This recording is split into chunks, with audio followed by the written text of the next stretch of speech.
Bienvenue dans notre formation. Nous allons apprendre à mieux nous connaître.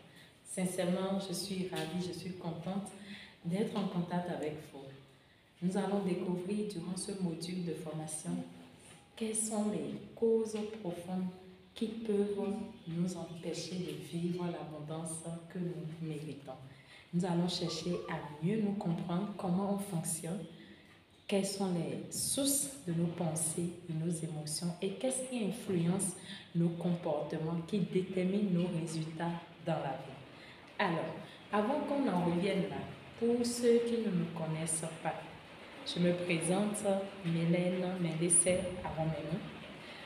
Je suis formatrice, j'accompagne des gens à se redécouvrir intérieurement, à mieux se connecter à qui ils sont pour faire ressortir de l'abondance qu'ils méritent.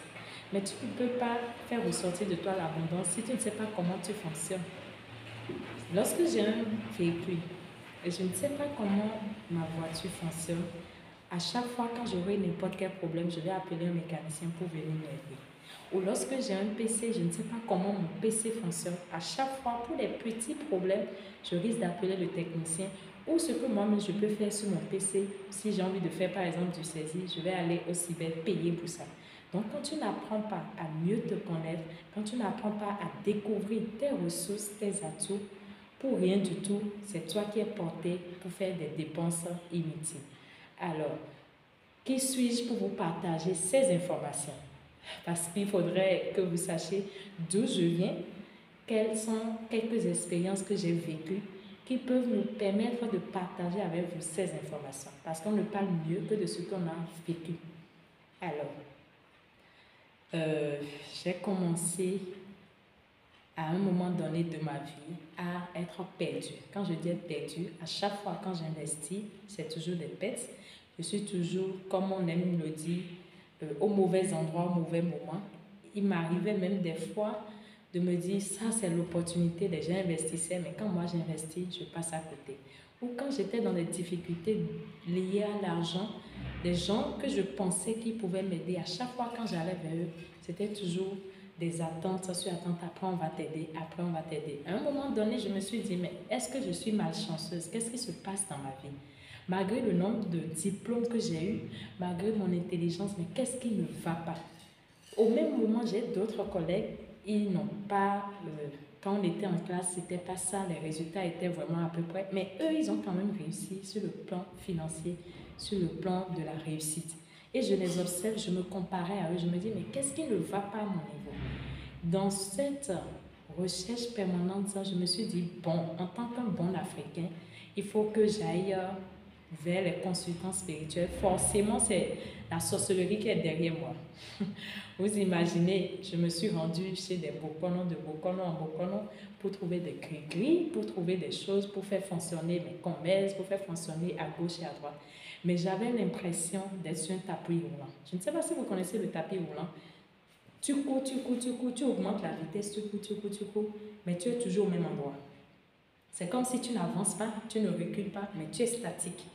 Donc, je me suis dit, mais avec tous ces grilles, avec tout ce que je fais, c'est comme si je tourne en rond. Je ne vois véritablement pas une réussite du point de vue intérieur.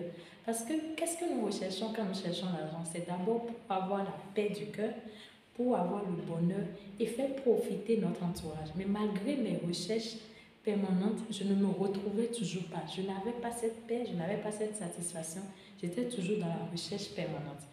Alors, une fois, j'étais en train de faire des recherches sur Google, je suis tombée sur une vidéo et il y a une phrase qui m'a marquée, qui a attiré mon attention. La phrase disait ceci: l'argent est un effet. Tout ce qui se passe dans ta vie, ton reflet actuel, ce que tu vis actuellement, n'est que le reflet de ton monde intérieur. Je me suis dit, mais c'est encore quoi cette histoire? Avec tout ce que j'ai eu à faire, qu'est-ce que le monde intérieur vient chercher? Je travaille dur, je suis celle qui est tout le temps dans la recherche des opportunités, des idées de business en ligne. N'en parlons pas, j'ai essayé le dropshipping, j'ai essayé à gauche et à droite. Je me suis dit, mais c'est quoi cette histoire? c'est ton monde intérieur qui détermine ton monde extérieur. Et c'est dans cette recherche que j'ai commencé à m'investir. J'ai commencé à mettre en application certaines méthodes, certaines techniques que je vais partager avec vous après. Et j'ai commencé à voir quels sont les effets que cela peut me donner. Pour ne pas être trop long, il y a une expérience que j'ai vécue en pratiquant ces méthodes. Je me suis dit, il faut que j'applique pour voir vraiment. Et c'est fait que j'ai eu la possibilité d'attirer une information qui m'a été utile, une information où on me mettait en contact. C'était un collègue à moi qui m'a mis en contact avec une ONG internationale qui m'a permis, je veux parler du Canada, de voyager. J'ai travaillé avec la directrice Mathilde Roy, elle est directrice de l'entreprise Carrefour Jeunesse Emploi du Québec. Nous avons travaillé avec des jeunes. Elle m'a fait découvrir plein de fondateurs de d'autres entreprises qui étaient comme elle et je ne m'en revenais pas. Je me suis dit, mais comment c'est possible? Juste avec l'application de mes techniques, j'ai pu non seulement me rendre au Canada, on m'a pris en charge, on a fait le tour. Elle m'a montré pas mal de choses. J'ai fait le tour du Canada, j'ai découvert plein de jeunes, je leur ai enseigné. Mais ça veut dire que ça marche. Et c'est comme ça que j'ai pris goût, les amis.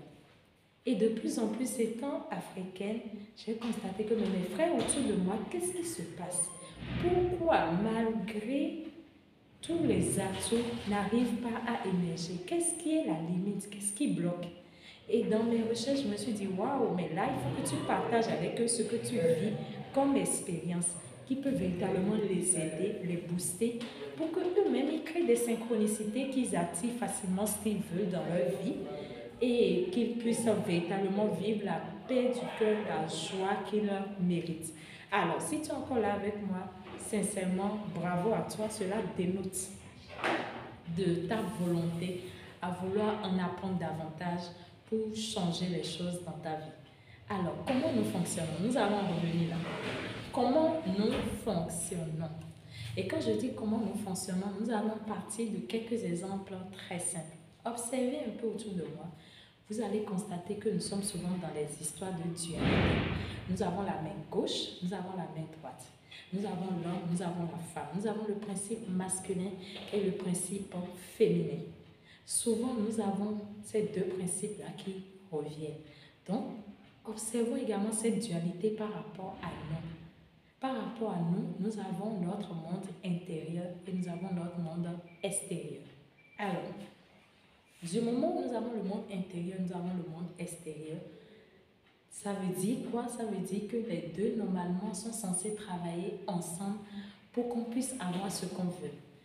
L'exemple que j'aime prendre souvent pour expliquer aux gens, c'est que lorsque nous voulons un enfant, il faut l'homme et la femme. Il faut le principe, c'est-à-dire il faut l'ovule et il faut le spermatozoïde. C'est les deux ensemble qui nous permettent d'avoir l'enfant. Alors ce que tu veux attirer, que ce soit l'argent, que ce soit l'amour, les relations, comprends tout simplement que c'est comme un enfant que tu veux avoir. Alors si c'est comme un enfant que tu veux avoir, je m'excuse, si c'est comme un enfant, alors là, décidément, si c'est comme, que cela ne vous gêne point, si c'est comme un enfant que tu veux avoir, tu as besoin du principe actif. Et ce principe actif, c'est ton monde extérieur. Et tu as besoin du principe féminin. Ce principe féminin, c'est ton monde intérieur. Les deux ensemble vont te donner ce que tu as envie de vivre, qui est l'enfant qui va naître. Alors, observez un peu l'homme et la femme. Vous allez constater quand l'homme envoie son spermatozoïde, qui joue le rôle après? La femme, lorsque l'ovule prend le spermatozoïde, c'est la femme qui se charge de former l'enfant. C'est la femme qui prend soin de l'enfant dans son ventre, jusqu'à ce que l'enfant ne vienne à terme, avant que la femme ne fasse sortir cet enfant-là. C'est pour montrer à quel point le rôle du principe féminin par rapport à la réalisation de ce que tu veux est capital. Cela joue pratiquement 90% du rôle. Quand je reviens à toi en tant que personne, ton monde intérieur, nous venons de dire que c'est la femme en toi. Et ton monde extérieur, c'est l'homme. Ce qui veut dire que si tu veux qu'un désir se matérialise dans ta vie, tu dois utiliser non seulement ton principe masculin, l'homme, mais 90% du rôle viennent du principe intérieur, qui est ton monde intérieur, qui est la femme. Si tu me suis toujours juste là, on est déjà en train de montrer la force du monde intérieur qui est le principe féminin. Les scientifiques ont découvert qu'en réalité, ce que nous appelons principe masculin à notre niveau, c'est beaucoup plus notre conscient. C'est-à-dire, c'est un aspect de notre esprit, c'est comme une pièce de monnaie, j'ai les deux côtés. C'est un aspect de notre esprit, le conscient, qui est considéré comme le principe masculin.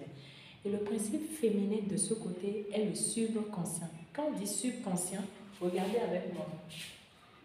J'ai le subconscient.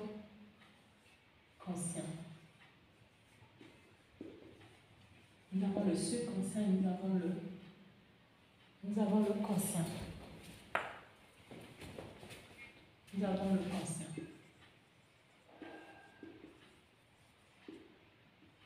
Regardez, nous avons le conscient qui est le principe masculin.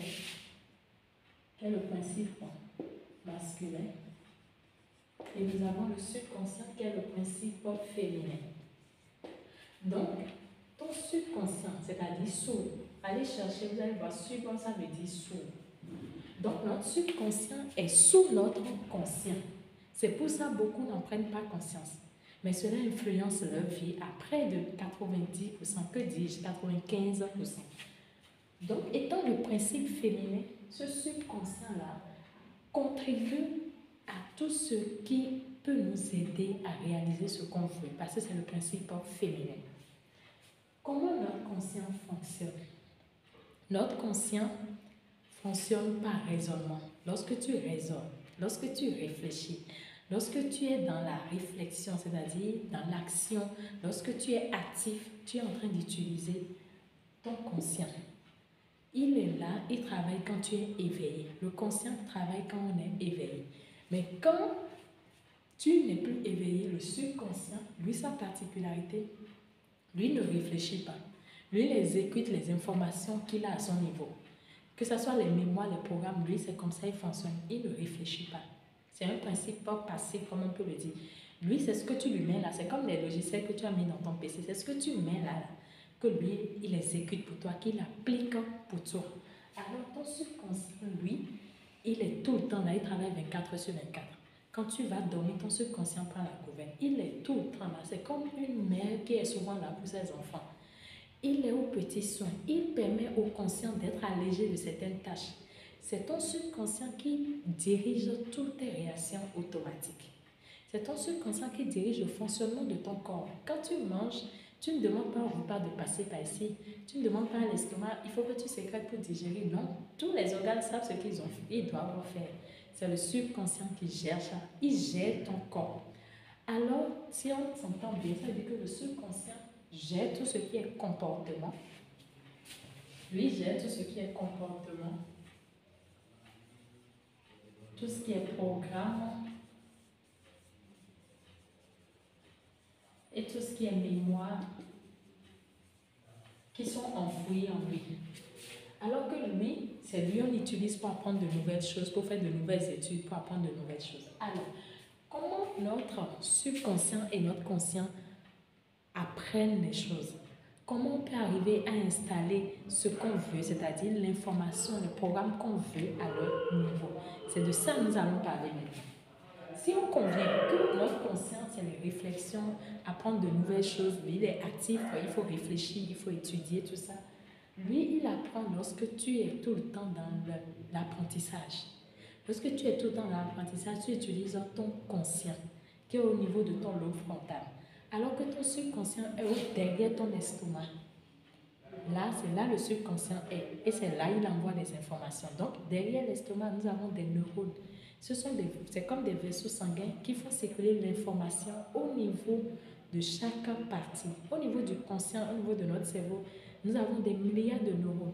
Et également, derrière notre estomac, au niveau de l'intérieur, nous avons également notre subconscient. Nous avons des neurones qui font leur boulot. Alors, comment ces deux aspects de nous arrivent à prendre l'information nécessaire dont nous avons besoin? Le conscient, je viens de vous dire, apprend par apprentissage. Quand tu apprends de nouvelles choses, tu développes les neurones au niveau de ton conscient. Et plus tu développes ces neurones, ils s'agrandissent. Plus tu nourris quelque chose, ça s'agrandit. Raison pour laquelle on dit, lorsqu'un organe est utilisé tout le temps, cet organe se développe. Cet organe se développe. C'est comme ça se passe dans le cerveau. C'est un organe qui est en perpétuel changement. Donc, quand tu apprends de nouvelles choses à chaque fois, tu développes les neurones qui sont au niveau de ton cerveau et ils s'agrandissent. Plus ils s'agrandissent, s'ils mangeaient juste un peu, ils vont commencer à beaucoup manger. C'est ce qui explique les raisons de dépendance lorsque des gens sont dépendants de quoi que ce soit les drogues, telle alimentation. C'est ce qui explique un peu. Maintenant, lorsque je reviens au niveau du subconscient, le subconscient, comment lui l'apprend? Le subconscient apprend par répétition. Le subconscient apprend par répétition. Et souvent, vu qu'il apprend par répétition, lorsque tu fais la même chose plusieurs fois, ton subconscient capte l'information. Lorsque je vais te dire 1 plus 1, tu ne vas pas réfléchir, tu vas me dire 2. C'est ton subconscient qui vient d'envoyer l'information. Parce que quand tu étais petit, on t'apprenait, ce n'était pas facile. C'était ton conscient qui travaillait. Mais il a fallu que ton conscient l'accepte et de plus en plus prenne ça en compte. Ton subconscient l'enregistre comme un programme. Et automatiquement, quand je dis 1 plus 1, automatiquement, on envoie ça et le subconscient envoie l'information pour dire c'est 2. Parce que c'est déjà inscrit. Est-ce que vous êtes en train de suivre ma logique? Donc, lorsque tu veux marcher, tu ne vas plus te demander est-ce que c'est le pied gauche, après est-ce que c'est le pied droit. Non, c'est une réaction automatique. Tu marches sans y penser, tu marches sans réfléchir. Parce que quand tu étais enfant, tu as pris le temps d'apprendre à marcher. Tu as pris le temps de faire premier pas, ensuite deuxième pas, et c'est devenu un comportement, c'est devenu une habitude. C'est devenu habitude.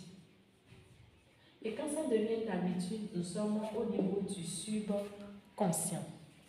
Alors, les études scientifiques, de plus en plus, ont continué à faire des recherches pour voir, mais au-delà de tout ça, comment on peut encore influencer le subconscient pour avoir ce qu'on veut? Parce que c'est ce qui nous intéresse. Nous, on veut vivre en paix. On veut avoir le bonheur, on veut vivre la richesse. Mais comment on peut encore influencer notre subconscient? Et toujours dans les recherches, il a été constaté que lorsque le subconscient prend la gouverne de notre corps, c'est quand notre cerveau est en mode θ. Le mode θ, c'est un mode, je vais vous expliquer, nous avons plusieurs modes de fonctionnement. Nous avons, au niveau de notre conscient, lorsque nous réfléchissons, notre cerveau passe à un niveau bêta. C'est ce niveau, vous allez voir, les variations sont nombreuses parce que nous réfléchissons. Lorsque nous quittons le niveau bêta, nous passons au niveau alpha. C'est-à-dire, tu as travaillé toute la journée, tu es fatigué, tu rentres à la maison, tu commences à entrer dans un moment de relaxation. Et tu respires profondément. Il faut comprendre que tu es en train de passer au niveau alpha, au niveau de ton cerveau. Lorsque tu passes au niveau alpha, ça devient un peu plus long. Les vibrations deviennent un peu plus longues. Lorsque tu quittes le niveau alpha, tu passes au niveau θ lorsque tu commences à dormir. Lorsque tu commences à dormir au niveau θ, c'est le subconscient qui prend la gouverne. Parce que le conscient qui était ici s'est endormi. Lorsque le conscient s'est endormi, le subconscient commence à prendre la gouverne. À partir du niveau θ. Lorsque nous dormons complètement, nous passons au niveau θ, le sommeil profond. Alors, ils ont constaté que le subconscient prend la gouverne quand souvent nous quittons alpha pour entrer dans θ. Donc, ça veut dire que si on veut qu'un programme ou un comportement ou mémoire ou habitude, on veut changer, il faudrait qu'on puisse dire au subconscient, toi qui diriges 90% de ma vie, là, je ne veux plus ça, je ne veux plus ça, je ne veux plus ça. Et il faut que le cerveau entre en mode θ. Raison pour laquelle plein de techniques ont démontré après, pour que le cerveau entre en mode θ, il faut à un moment donné stimuler ça par l'hypnose, par d'autres techniques. Nous allons en parler après. Je veux juste que tu comprennes la force, la puissance de ton subconscient. Donc la vie que tu as actuellement en matière de richesse dépend des programmes, dépend des mémoires, dépend des habitudes que ton subconscient a inscrites. Lorsque ton subconscient, qui est également attribué, subconscient, c'est attribué à ton imagination, qui est le principe féminin. Imagination. Et ton conscient est attribué à la volonté. Volonté.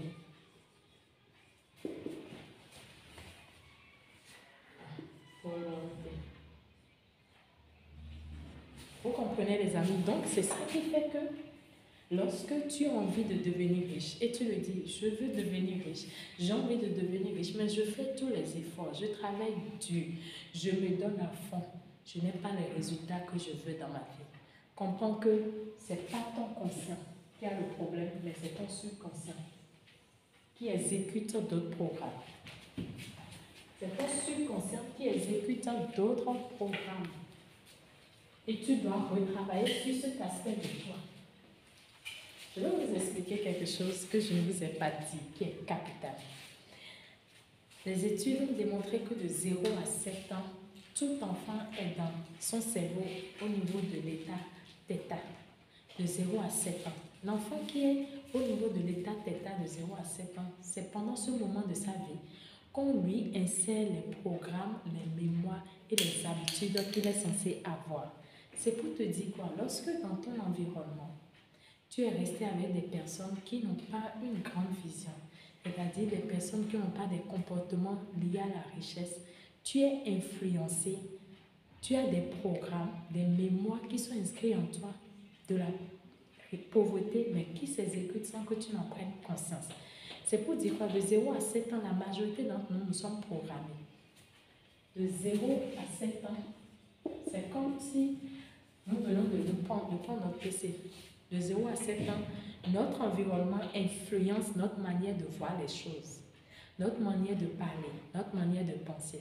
Ce qui fait que quelqu'un qui reste en Afrique, plus précisément au Bénin où je suis actuellement, et quelqu'un qui a grandi en Amérique ne peuvent pas avoir les mêmes modes de pensée. Ce n'est pas possible. Parce que l'environnement détermine ta manière de voir les choses. Il y a une certaine réalité qu'on peut dire, voilà, ça se passe comme ça ici. Mais de l'autre côté, ils vont l'accepter parce que ça se passe comme ça. Raison pour laquelle l'environnement dans lequel tu as grandi influence ta manière de penser, ta manière de parler, ta manière d'agir et ta manière de voir et d'apprécier les choses. Alors que ta manière de penser, de parler, d'agir influence tes résultats dans la vie. Ta manière de penser influence tes résultats dans la vie. Parce qu'il faut penser avant de parler et agir. Raison pour laquelle ta manière de penser influence tes résultats dans la vie. Alors, le cycle est comme ceci. Penser.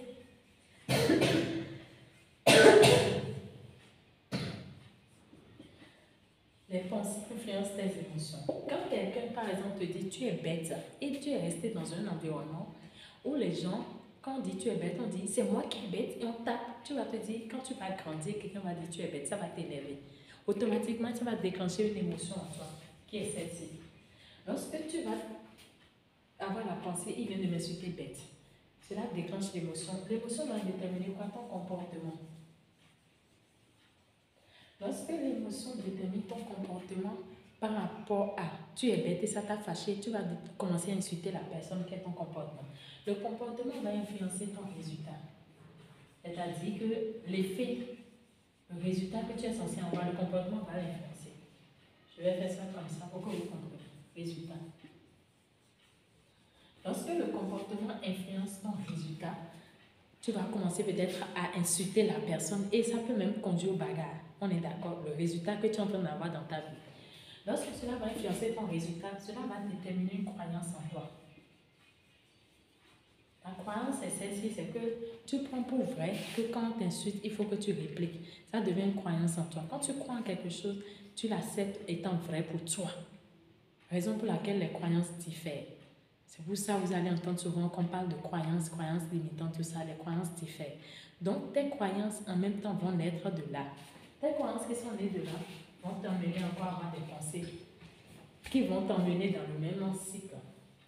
C'est ça qui fait que on dit souvent que ton environnement détermine qui tu es. Maintenant, les pensées étant l'origine, les pensées viennent d'où? De l'environnement. Alors, ton environnement influence tes pensées. Ce qui fait qu'il est très important d'en prendre conscience pour commencer à effectuer des changements, pour commencer à faire un travail sur soi, pour améliorer sa capacité à penser de soi-même, commencer à faire la part des choses. Ça, c'est ce que mon environnement, ça, c'est une pensée qui ne répond plus à qui je suis. Et ça va t'emmener maintenant à changer le cycle et changer ta croyance. Vous voyez un peu, c'est un cycle qui est capital que vous devez chercher à mieux comprendre. J'ai rédigé un livre que je vais vous partager après qui va vous aider à mieux percevoir le fond de ce que je suis en train de dire. Chers amis, ce que je partage ici avec vous, c'est des séminaires sur séminaires. C'est des milliers d'euros qui sont payés pour en avoir. Parce que les gens ont compris que la connaissance, c'est de l'or. Et quand tu as la connaissance, tu arrives à t'en sortir et tu sors du lot de la masse. Donc, si nous concevons ça, ce qui veut dire que le travail que nous devons chercher à faire, c'est sur nos pensées. Parce que la source, écoutez-moi très bien, la source de vos pensées ne sont pas dans votre tête, mais sont à l'extérieur de votre tête. Des études ont démontré que lorsque nous plaçons des scanners, lorsque l'information arrive, l'information ne vient pas de la tête, mais à l'extérieur de la tête. Et c'est ça que nous appelons pensée.